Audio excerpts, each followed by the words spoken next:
咩啊？我睇緊犀利妹咯。犀利妹咩嚟㗎？犀利哥我睇得多啫。犀利妹佢係呢篇漫畫嘅主角嚟。漫畫仲喺度睇，仲有一個要考試喎。咁你就錯啦，佢有唔同學生嘅詩句、漫畫，甚至乎係詩文章。呢啲嘢中文書大把啦。中文書大把，你唔好玩啦。佢仲有唔同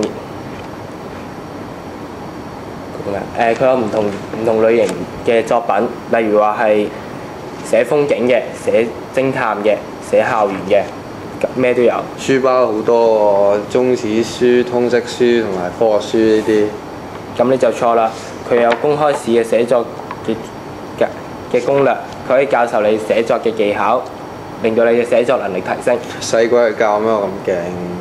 咁你亦都可以參加佢嘅校園創作擂台陣，嚟到去參加比賽，贏咗冠軍之後，仲有3000蚊嘅獎金。咁你洗定隻眼啦，一定攞硬你3000蚊。咁我等住睇你嘅作品啦。